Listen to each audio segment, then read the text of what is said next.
Welcome to the Nieman Storyboard Podcast. My name is Mark Armstrong, and I am the new editor of Storyboard. I've just started in this role, but I've been a fan of storyboards since the early days. It's been such a great resource for journalists and writers. And in fact, Storyboard was the very first site to write about long reads, which I started nearly 16 years ago as a Twitter account and a hashtag. And since that time, I also founded another company, Ursa Story Company, which makes podcasts with authors Donnie Walton and Disha Philyaw. We produce shows like Ursa Short Fiction and Reckon True Stories. And that was a real chance for me to explore a different medium for storytelling. And something that I love about podcasting in particular is the intimacy of the connection between the hosts, the guests, and the listeners. That's what I wanted to do with Storyboard. And one of the big things that I pitched to the Nieman Foundation when I applied for this role, I wanted to hear from writers, journalists, and producers who are out there doing the work every day. And I wanted to hear them in their own words and with their own voices. In addition to featuring our written interviews at niemanstoryboard.org, this feed will be a collection of conversations for those who want to listen as well. I also want to ask some questions about how we practice journalism in 2025. I want to better understand the traditions of narrative nonfiction, and then question everything. What are the things that we've been taught that need to be reconsidered? Who gets to tell a story, and what's the purpose of telling that story? Today, we're going to talk with Erika Hayasaki about some of these questions. For those of you that already follow Nieman Storyboard, you probably already know Erika's work. She's contributed to the New York Times, The Atlantic, Wired, and many other publications. She's a professor at UC Irvine in the literary journalism program, and she's written 2 books, 2014's The Death Class, A True Story About Life, and Somewhere Sisters, A Story of Adoption, Identity, and the Meaning of Family, which was published in October 2022. Somewhere Sisters was named an NPR Best Book of the Year and received a Nautilus Book Award in journalism and investigative reporting. Erika also writes an amazing newsletter called The Reported Essay. And we talked about some of the things that she addresses in her newsletter around trauma-informed reporting, point of view, and narrative nonfiction. And I learned a lot from Erika. I'm really excited to share this conversation. And so without further ado, here's Erika Hayasaki.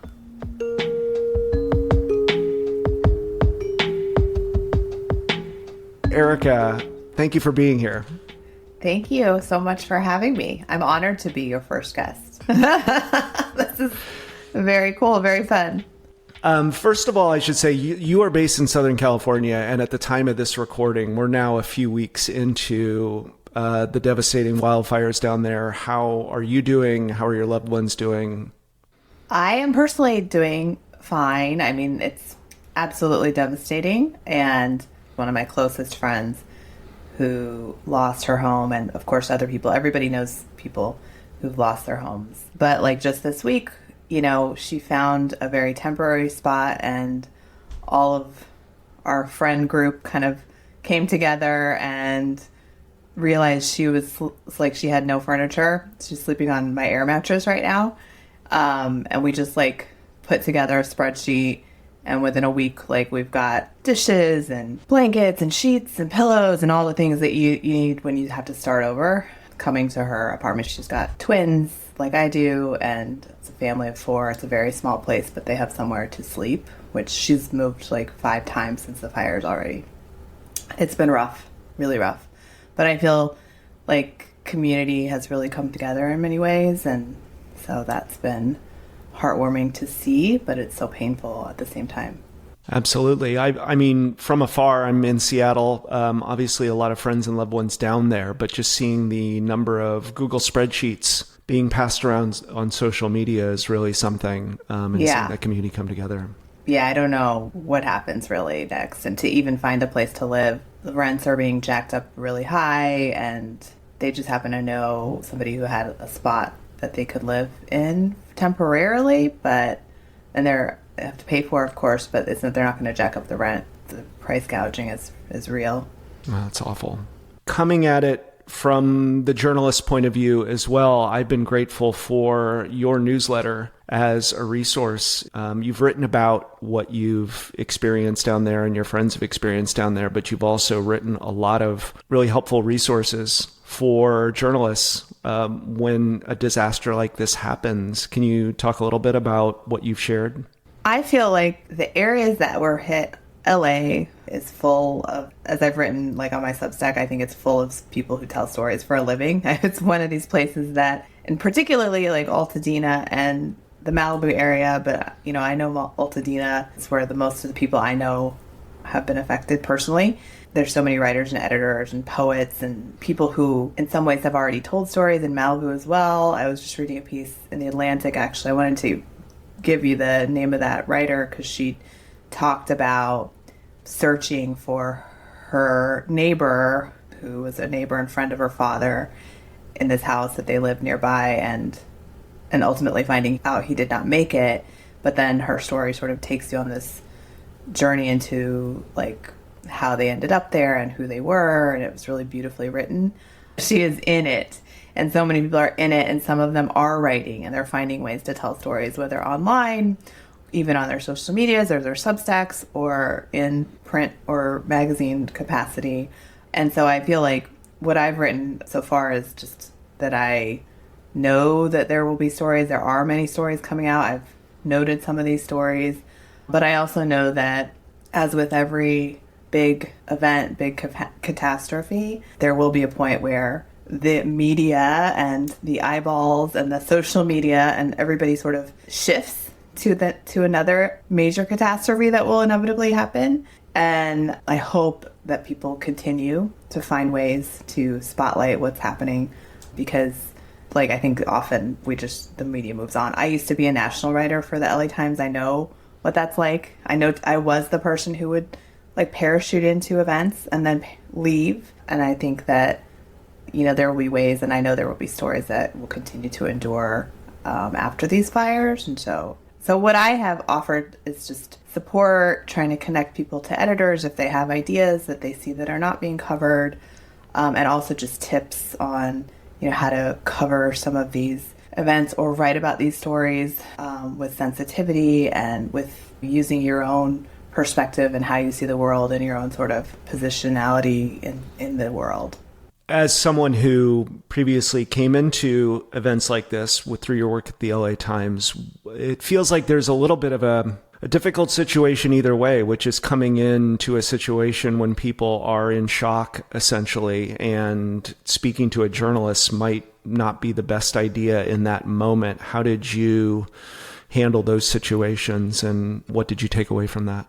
So I was a national writer a long time ago, and I learned how to do the job the way I think everybody who works at a media organization does. They just get thrown into it and then they're there to tell a story.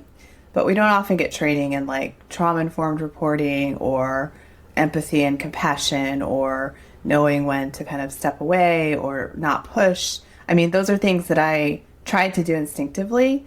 If I felt it was necessary, would try to not be the person who just popped in and popped out of people's lives. But that's hard because you are the person going from story to story. But for example, I remember covering the shooting at Virginia Tech, which was one of these early mass shootings on a college campus. And I was there right in the aftermath, lots and lots of media. And I remember convincing my editors to let me stay for a few weeks and spend time with the survivors that were within this one classroom. And it was a classroom where the person who was the shooter ended up taking his own life.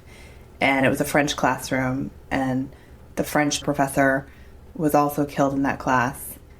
And some of the students, I got to know a bunch of the students in that class, some who did not go to class that day, some who survived. And then I learned about the people who passed away and even went to the funeral with some of these survivors of the French professor. And so, again, that was for a daily newspaper, but I stayed, and I wanted to stay to kind of see a through line. But that was, again, that was the weeks following. So stories continue. People's lives continue. It continues to be hard months, years, many years after. And so I think coming away from being a newspaper reporter, that's something that I've also really learned to recognize is the long tail of a tragedy or any kind of story. Time changes a lot of the events within the story, and people's lives change, and those can be also rich for storytelling in terms of like, how do you really come to understand the aftermath of a tragedy, the people who are most affected by it, and sometimes like the people who are the most vulnerable in society who are affected by these things, which are the most often kind of forgotten and left behind. Yeah, this is bringing up or making me think of the series of stories that you did on Maui and the wildfire in Maui. And that was a situation where you came in later, is that right? Yeah, so in that particular situation, those fires, I didn't have an assignment or a plan to go. And I, just like the rest of the world, saw everything happening, on the media and social.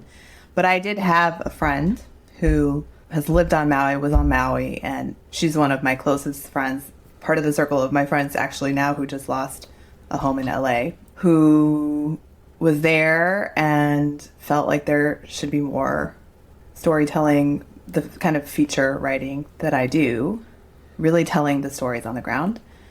And so I joined her there in Lahaina, and that was it was several weeks later, maybe even a month later actually, and spent 10 days getting to know various people over time, and then continued to speak and interview these people, over the next year. I returned to Lahaina and caught up with everybody and just continued to the different journeys of various people that I had met, and really come to feel like their stories were worth being told, were worth telling. I didn't see them being told, to be honest. I didn't see them being told, and I felt, and they had spent also a lot of time with me, and I felt like I wanted to just share these experiences because to me they also represented so much of what happens after a natural disaster, like the struggle with housing, struggle to get just, again, the basic kind of funding. Where do I live? Living in hotels, all of these things that happen after the mental health crisis. That was a big one that I ended up writing a piece about as well. But also, it's just important to tell stories of humanity and like to see people as more than like their trauma. And so in every case, I was trying to also, even when it was a story that involved certainly trauma and these traumatic events, like finding details that humanize the people in the way that I see when I'm there with them. I got to know them so that you connect and understand like these. It's kind of mind-blowing that the fires came here too. You see it happening in Hawaii, and then you think of these lives, and then and then it comes back home to hit the lives of people, your closest people. So all of that feels really surreal, but it's always been important to me to find the humanity within these stories and the people, to show like their resilience, their strength, their love stories, their courage, their struggles. All of that I feel like is important in feature storytelling because it's what connects us to people and makes them more than just like a name in a story. And it's amazing that you went without an assignment. Do you do that often? No. No. I mean, I did that early on when I was first trying to freelance, because I left the LA Times and I started teaching, but I also had never broken into magazines, and I didn't have people that I knew in magazines. So in my early days of trying to break into magazines, I did do that because nobody was emailing me back. I wanted to prove that I had the story and the access. But I hadn't done that in a really long time. And in this case, I did send out pitches. I hadn't gotten any assignments at that, days before. I talked to some editors. My friend was there. I crashed with her. I had airline points, so I did it on airline points. And on my way out, I got an assignment from New York Magazine editor, a piece that ran in the cut in New York Magazine. And that was the first sort of assignment that I had. But I didn't know I would have it, and I was still going to go either way. That was one of many stories you ended up publishing. There was New York Times, Men's Health, Elle, The Guardian. What are the challenges to getting pieces commissioned that far after something like this happens? Like, what are the sweet spots to where these things usually do get published and the periods in which there is difficulty to actually get an editor to assign it? I think this moment right now we're in LA, editors are still in tune with LA, right? So it's actually not so hard in the immediate aftermath. And this is the challenge here, because I always think the real stories begin kind of after all this. And that's when the reporting often like on a national level, and I'm not talking about local reporters, and there's so many who continue to stay on the story, but in terms of national media, the shift focuses away, and it's harder to get, even within local outlets too, like the stories dwindle, it's harder to get the attention. So I think that's the biggest challenge. It's like all the stories come out in a flurry and they think it's over, and then people move on again, and more things happen. Terrible things continue to happen, big news events, and you also don't want to just cover the terribleness. The first story assignment that I had was, it's really a love story.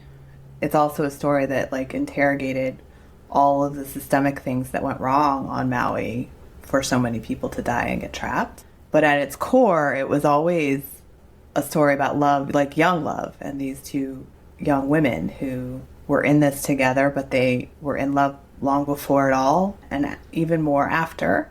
And again, that's like one of those universal human themes that I think that's what makes them more than like a name in a story, because we see a million names in stories and on GoFundMes, and we don't always know who's who, what's what, and it becomes kind of a blur. But like what makes somebody resonate with you is like we all can understand what it's like to be a young love, right? And then to be thrown into this survival situation, not just survival in the moment of the fire, but after, where do you go from here?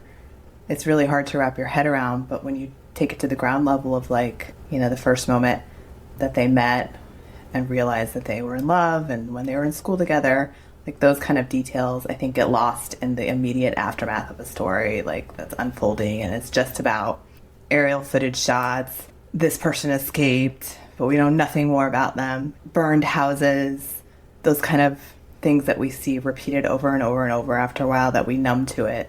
The stories that endure are those stories with those universal themes. So those are the ones that I, am drawn to, and I feel like people also appreciate when they're reading them sometimes, but they're also harder to pitch sometimes because, again, like I said, editors think the stories have kind of passed. Yeah, so in that particular story, what did you have reported out about the story before you pitched it to The Cut, a New York magazine? So that story was centered on two people, Lance and Isabella, primarily. And actually, I had messaged Lance because she had posted something onto TikTok. And I just messaged her because I was heading to Maui and sort of sending out messages randomly. And she's like, hey, I'm actually in California. And so I'm like, oh, Southern California at that. And all I had to do was drive like less than 2 hours to go see her. So that's what I did. I was like, okay, let's meet up. And she was like, great. And when I didn't know anything at that point, except that she had posted some stuff on TikTok. And she brought Isabella. And Isabella and her sort of like finished each other's sentences. And I realized, that was her support system to go through an interview. Like if you do trauma-informed reporting, it's important to have people sometimes there who the subjects that you're talking to feel comfortable and trust, like this sort of liaison into a world that you're reporting on, but like into this relationship too.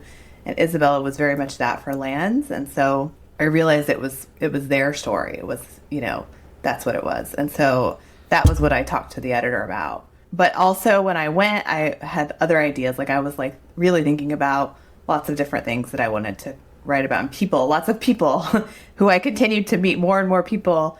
And I felt all of them needed to have their stories told, but they were not all going to make it into that story. And my editor let me know that. She was just like, we're not going to get all these people in. It was already like 7,000, 8,000. It was pretty long.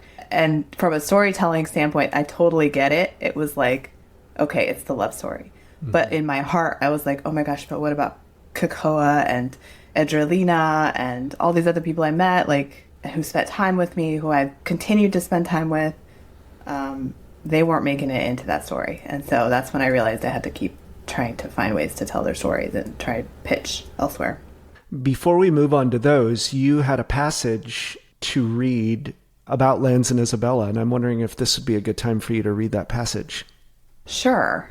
So this is just an example of what I was just speaking about, actually, which is like those details that make somebody real and more than the traumatic event that they experienced. So that means like delving back into before and life and happiness. And what I loved about the two of them is they loved each other so much, and they loved their life so much in Lahaina, and the way they described it and what they, told me. So this is a passage that just exemplifies that. Lance and Isabella had met at Lahaina Luna High School, where at the start of every academic year, fallen mangoes blanket the red dirt grounds. Teens chomp over the rotting fruit on their way to classes, turning the air stinky sour. Lance and Isabella shared 2 classes, English and Health. Isabella had tried dating boys at the school before, and Lance quietly watched those relationships take off, then crash like paper airplanes, all the while thinking her crush would go unrequited. Until one day over FaceTime, Isabella confessed that she was attracted to women too. Whoa, Lance said, that's new. On Valentine's Day, 2021, they went to a restaurant, and Lance bought Isabella flowers. By May, they were a couple. Half a year with the best girl I could ever ask for, Lance wrote on Instagram that November. Being with you has been the best thing that has ever happened in my life. I will continue to love you until the end. Then a photo of Isabella with the words, should I trip and fall, followed by a photo of Lance that read, trip and fall for me.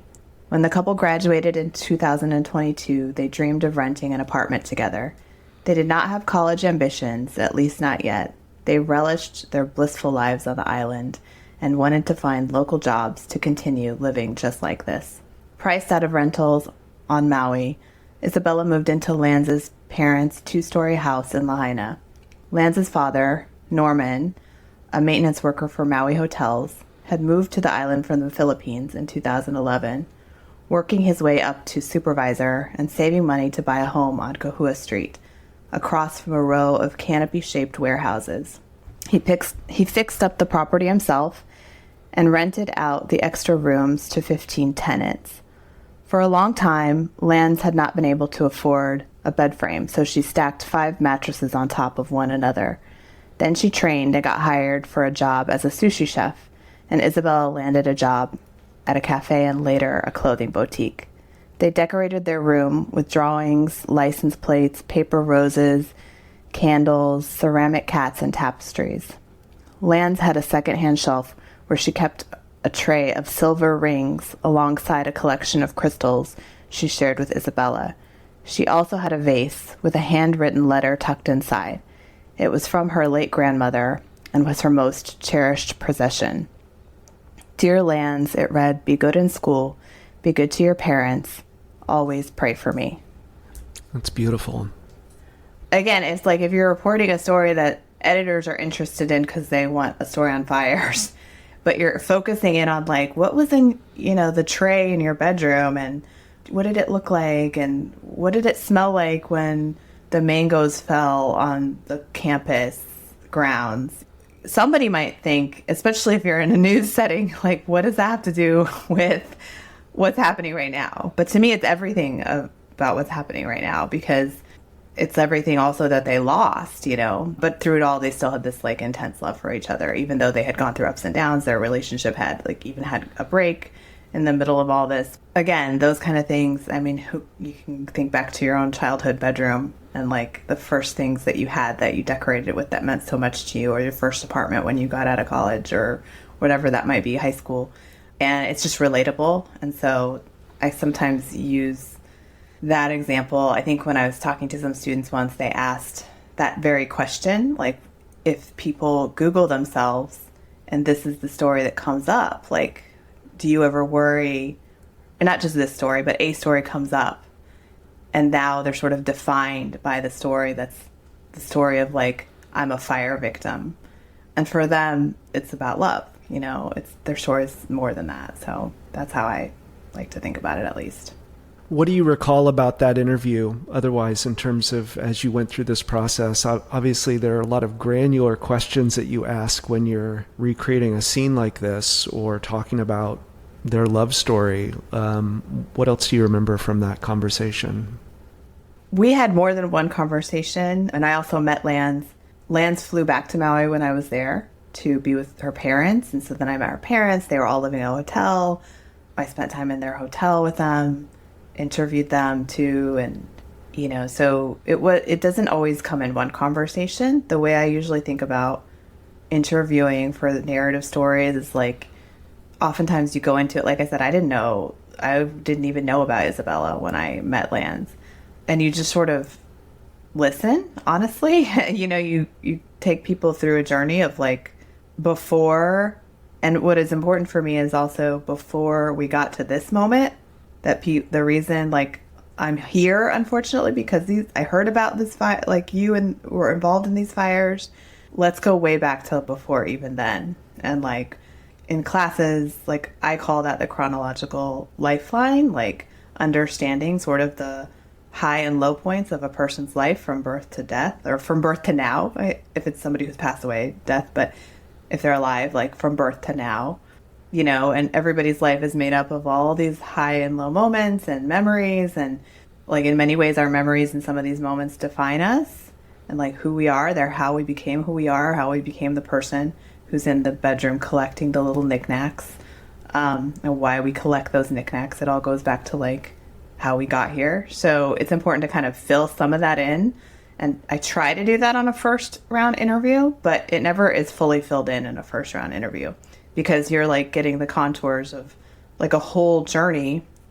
And then you have to come back and kind of ask more questions. So the real granular details come with like those follow-ups, which might be in further conversations or however else, in some cases like the social media that I could visualize since everything was gone. Some of that you could pick up in the social media, and then I can go back and ask them about like the drawings. Did you make those drawings? Those kind of things. So it's a process that kind of goes through steps. And the first step is often like that chronological lifeline and like the journey. And then you go and drill down into the points that you think are like the defining moments, the pivotal moments that shape a person and like made them the person that they are when we got to this moment that tested who they are. And in terms of the story that was published, how did it change from the first draft you submitted to how it ended up in publication? It changed primarily because I was trying to get other people in the story, and they just got cut. I just really thought I could get other people in there too, and I could not do that. And so that was the main kind of beginning stage, like discussion. And I get it, like again. And then that was me. Then you could just walk away and say, well, that's what it is. But I still believed like these other people's stories. And in many ways, they deserved these full stories, which they became full stories in the end. So that was the main thing. I was mainly kind of like a discussion between my editor and myself. Like, I really thought I could maybe show like different kinds of people involved, like who, and different sides of this. Maybe like Adriana, who's struggling to just get funding in the aftermath of it all, or somebody struggling with the like mental health aspect. But that was just too much to get into. I'm not writing a book, I'm writing like one article. So that was the main change. You then proceeded to tell these other stories in other publications. What was the time frame of that, and how did you then go and pitch those stories? That all took place over the next year. So basically a year. Well, I would say the story in New York Magazine ran, and the cut ran in January 1st of last year.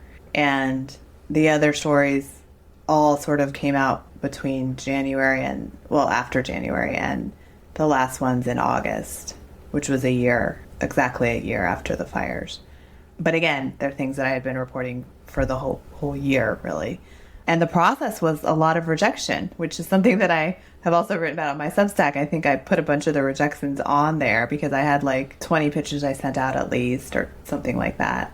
A couple of grant proposals to try to get funding to go back. And, in the end, I think I published 7 pieces, not all long form, but 7 feature stories. And the rest were rejected. And so I put rejections on there, like why they were rejected for various reasons. But it was just a matter of like, I guess, not giving up, finding the pitch, the way to pitch it, believing that all these stories mattered. And then in the end, they were published, but it took a while to get there.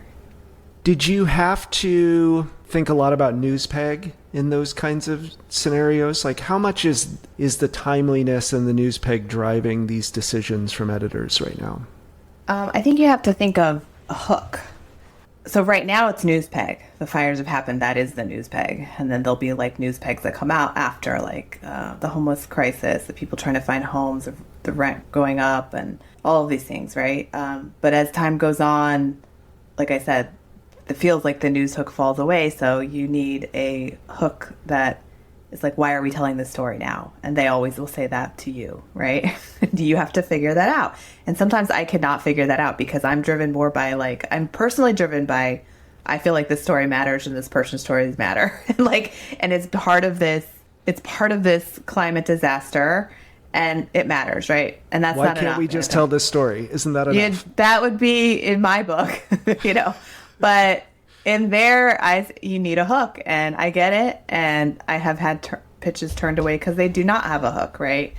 Even though the people in the stories to me, or maybe it's like something happening in history 100 years ago, that I think is so important and so interesting and relevant, but I can't get I can't get it through because there's no hook. So in each case, I had to figure that out. I had to figure out the hook. And because I was a national writer for the LA Times, I understand every story that I wrote was a different hook. It's as if I was writing it for one place. I wasn't repeating the same story. We had mental health on one hand. We had, a climate story, climate migration story. A woman I met, people moving to Las Vegas. A lot of people have to relocate. So I followed her from Maui to Las Vegas, and I went to interview her in Las Vegas. I had a science story. So right now in LA, they are still going through homes, and the process is going to be that they will be trying to identify the remains of bodies. And that is what happens after natural disasters. So ever since the Paradise Fires, there has been more reliance on a particular kind of DNA matching technology, rapid DNA technology that was used in Paradise. It was used in Lahaina. And so while I was in Lahaina, I also met a family who was looking for their father. He did not survive. They had to do the DNA matching.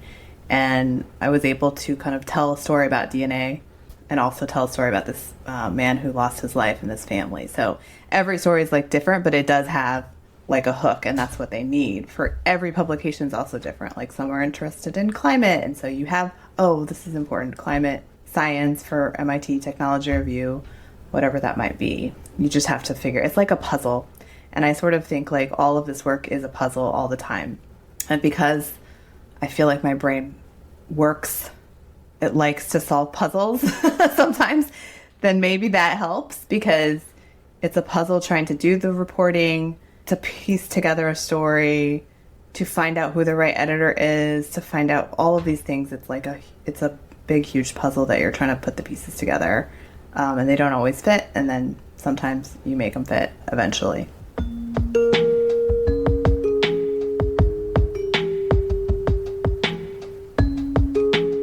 So your newsletter is called The Reported Essay, and you've published some really excellent breakdowns on trauma-informed reporting, which you've gone over a little bit already in our conversation.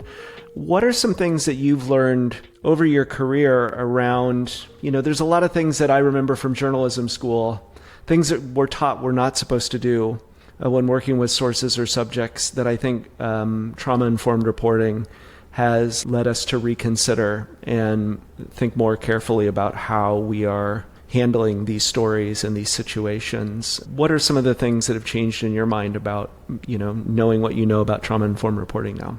I think the first thing is, because I'm also a professor, I'm glad that I can work with young people who are at the start of their careers in this, because I did receive good journalism training and I had good professors, but I didn't ever talk about mental health.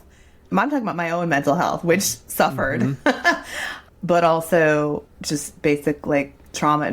What do you do when you're thrown into the worst moment of somebody's life right in the aftermath? And I'm talking about when you're in news, it's it's on the day it's happening, and you're knocking on the door, and that's the job. And I didn't love that, but I did it because that was the job that I got a degree to do.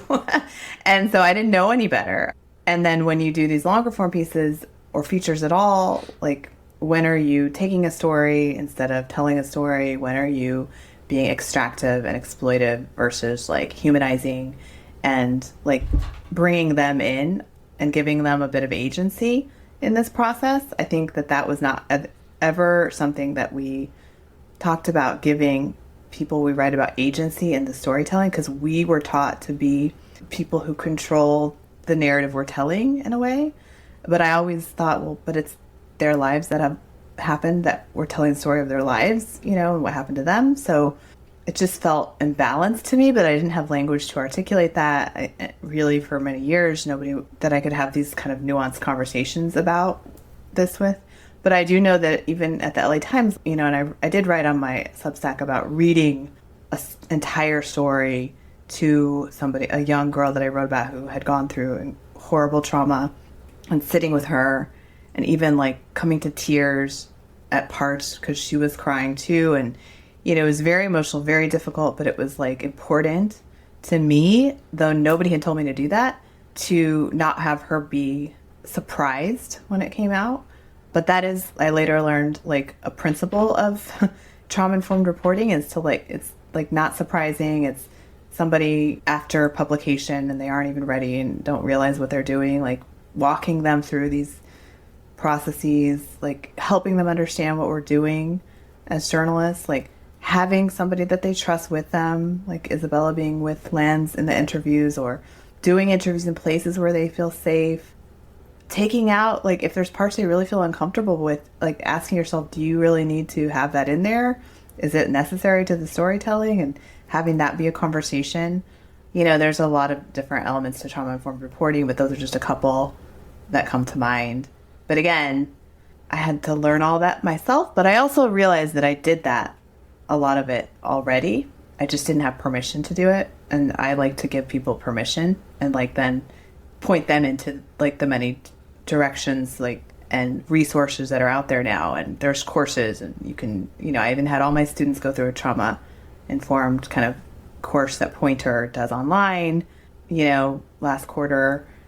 It's just important to have that as part of the conversation now. And I think that we are having more of those conversations, but when I was starting out, I was not. Do you think this is changing also at the publication and editor level? I think that depends.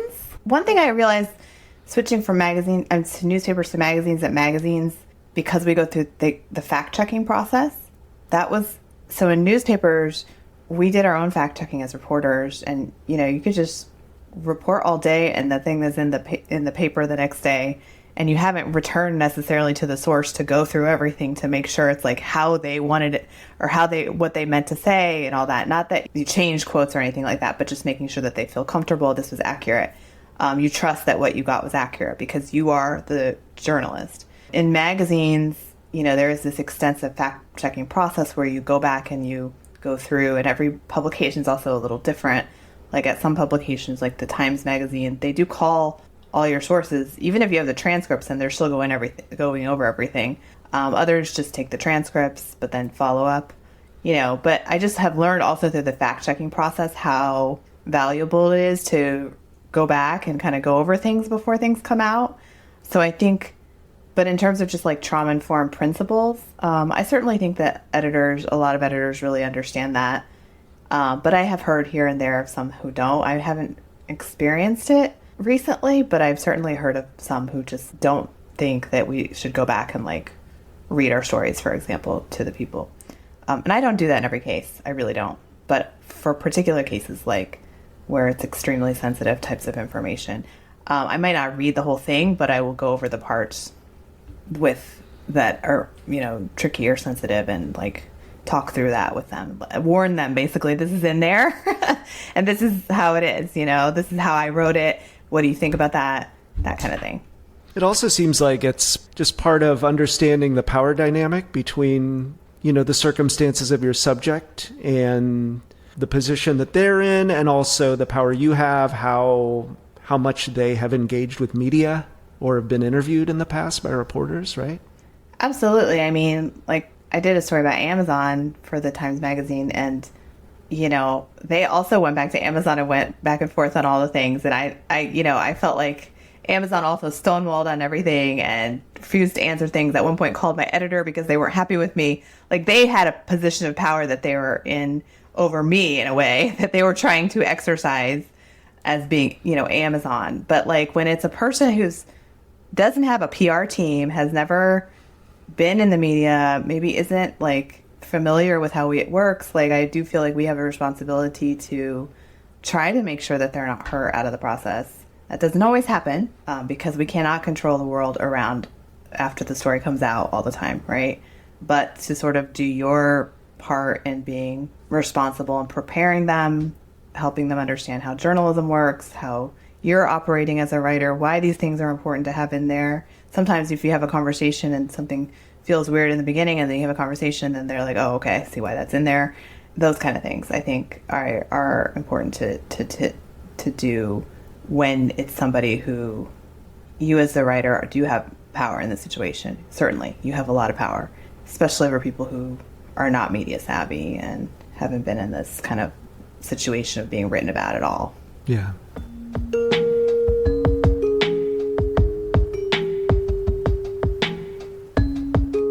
I want to ask you about your newsletter, The Reported Essay, which I love, and all of these links we'll put in the show notes as well. But how did you decide to come up with the name The Reported Essay? Where did that come from? That is a good question. I am interested in reported essays. That's why. That is like the most basic. But there's bigger thinking behind it, which had sort of been ruminating for a while. And really what it is that I want to like name the kind of reporting and like celebrate it and bring it into the conversations of traditional narrative journalism more often, that includes the voice of the writer and also reporting. Right now in the fires in LA, we have a lot of reporters who live in these areas and writers and people who are writers but maybe aren't reporters. And then we have a lot of people who are reporters who come in and parachute in and tell stories, and in some cases really compelling stories, and then they have to go on. And all of these stories are important and matter. The investigative stories, all the different kinds of stories we're going to see come out, the news stories, the personal stories, the feature stories in the day. I really would love to hear and have heard and will continue to hear, I'm sure, from people who are experiencing this, because I know there are writers experiencing this and storytellers. And already we have heard so much because it's LA, but who are experiencing this and are also able to like bring in fact-checkable reporting and research and have that integrated into their stories. And I feel like because we have had this power dynamic within media where we are the ones who can come in and take a story from a person or a place and feel like we have like the ownership over it all, that's been the sort of traditional framework of like often media, like we are the reporters, we know best. I almost feel like that's kind of what I was trained sometimes to think. I feel like if we could have more storytelling from the ground up and like give the tools of reporting to people who are also writing and living it, I think that those stories are important and should be more elevated and celebrated within our overall kind of media landscape and just like discussions of narrative writing. And there's a long history of the reported essay. This is nothing new. It's just that when I first like became a professor, for example, I was right out of the world of newspapers and I went into a program and we specialize in literary journalism. And, you think, well, how do I teach literary journalism?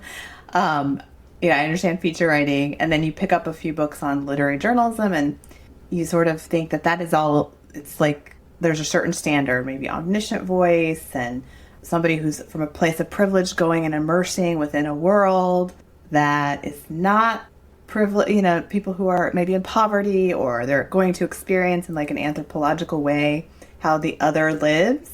And that is so much of what we've come to understand literary journalism to be. And I think that so much of that work is valuable, but I also think some of it has been historically exploitive. And I also think that if people were able to learn these tools and understand it, but also bring their own perspectives, like as somebody from the community and do more of that kind of reporting, merging of the reporting and the written first person, that we could have all the more powerful stories.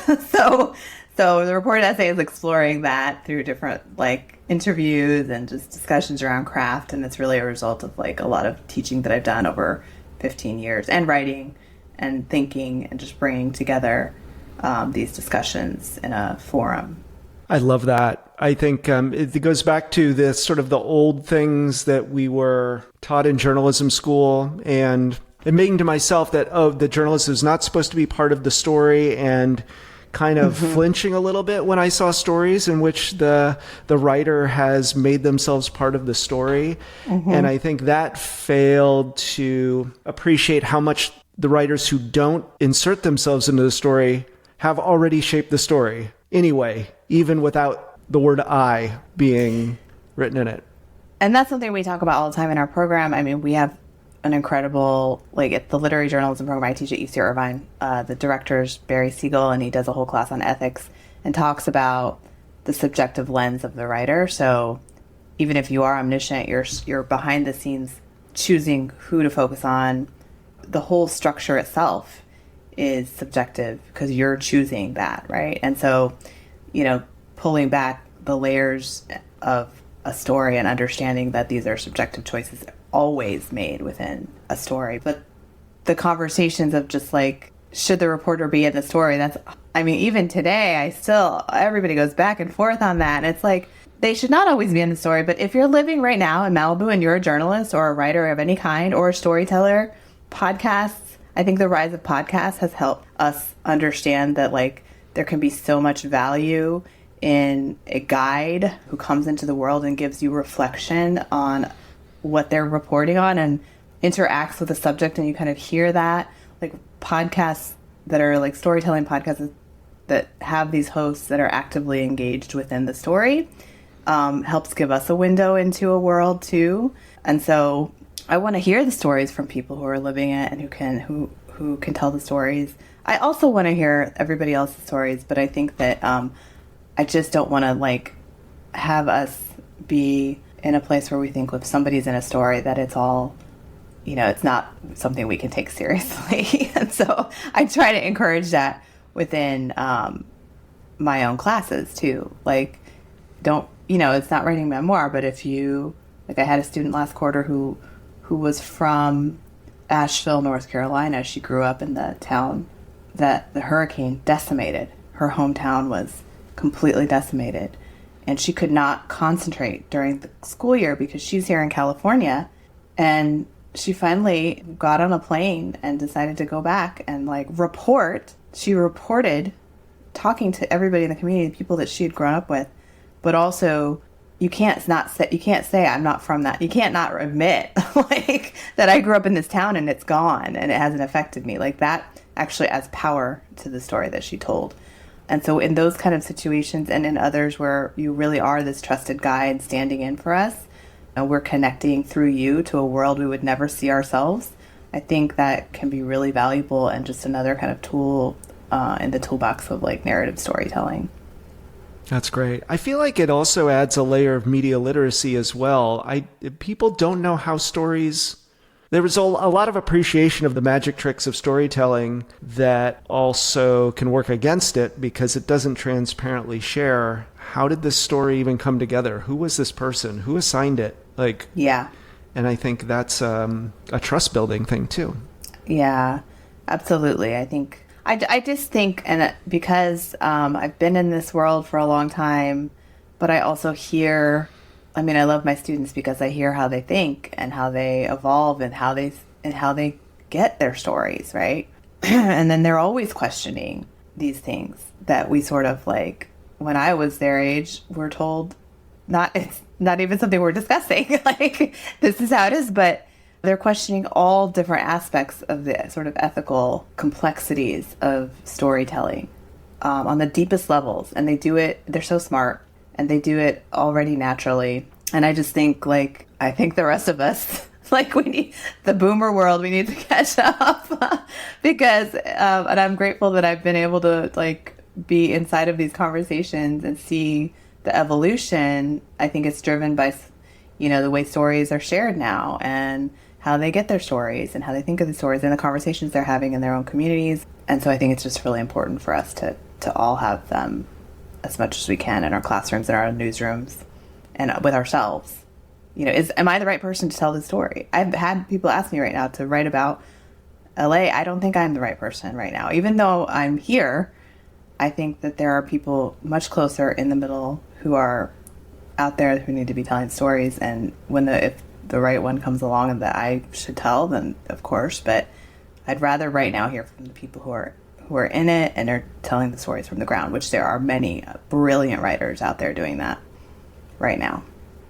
Are some of your students out reporting on this right now as well? My students are they're in Irvine, which is about an hour from. Yeah. Yeah, so not right now. They're actually in classes. I mean, there have been, I'm sure, some students who've been reporting, but not personally right now. They're not doing it. What's driving this generation of students in journalism? What are the things that they're focused on and excited about? I mean, I think that the same things that drew me to journalism are still the same things that draw them. Curiosity about the world and questions about like why things are the way they are. And there's a lot of questions that are coming that continue to come for them. I mean, keep in mind, they're like 20, 21, and they're looking ahead, and they were looking ahead. They've been looking ahead for a long time and really feeling personally affected, threatened by what is happening in the world, right? And so they're trying to think of ways to tell these stories. I mean, that's sort of the bottom line. And like, they're not all going to do it in the way that is like the magazine feature. I mean, they're really not. They're going to do it, and they already do. They're already landing into college classrooms as undergraduates knowing how to edit video and audio. It's not even something you have to really teach because they do it already. And so I think that, the students that come into our program, at least, and we have an undergraduate program, and they're not all necessarily wanting to be journalists, but some of them very much do want to be. But they love stories. They're curious. They love reading, and some of them love the part of interviewing. All that, for some people, that's the most nerve-wracking and stressful part, actually. So I think it's basically the same kind of values, but I know that the way that they want to tell stories, the way they get their stories has changed. And also, they're always afraid of the job market. Like, what is the future of journalism? So I don't know if they're all going to be looking at journalism. They're not all looking at journalism as the path forward for storytelling. They're just sort of figuring out how to integrate it into their own lives.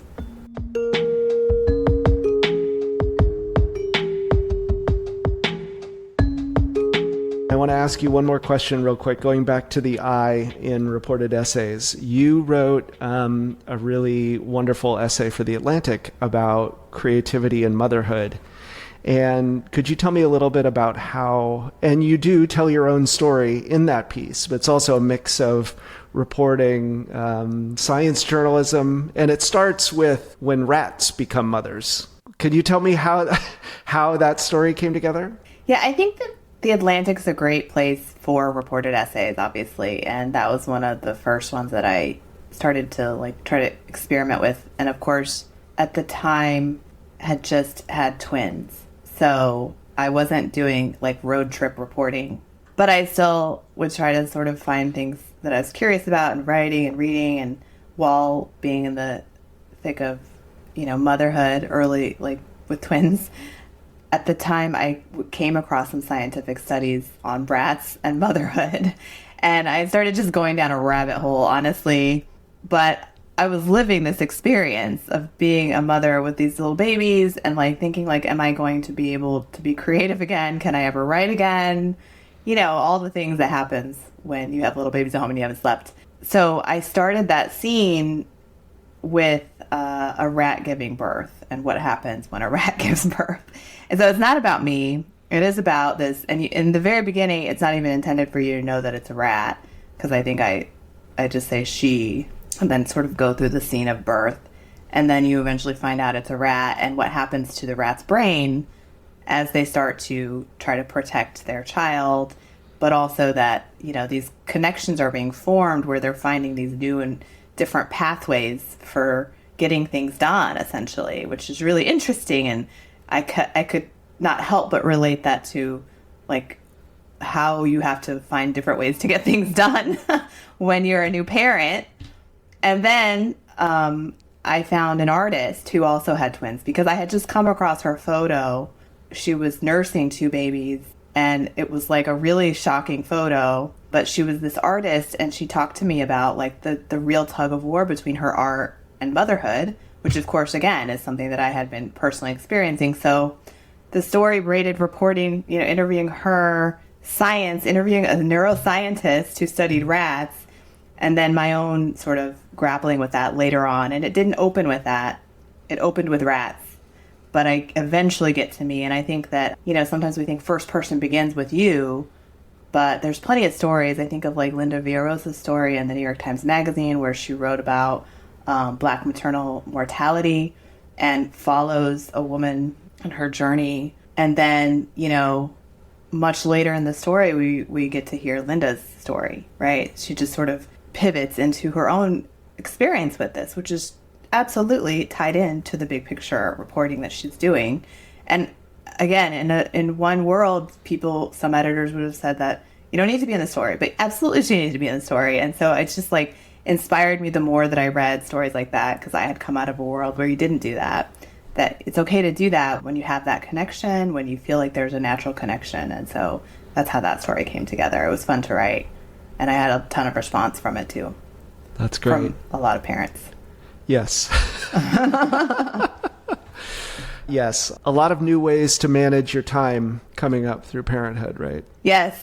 Not that it all works, right? You might think of ways, but then it all falls apart when you try it. But still, you're creating the pathways in the brain to try to figure it out. The problem solving. That was what was interesting. The problem solving mechanisms within the brain change, and adapt. And that was like the science part that I kind of latched onto. Yeah. Erika, thank you again. This was such a great conversation. Thank you for being my first guest. Thank you so much for having me, and I'm glad you have some sunshine in Seattle. Yes, a place yes. I have lived, and I know it can be gray. Absolutely. Maybe get out and enjoy it a little today if you can. That's a great idea.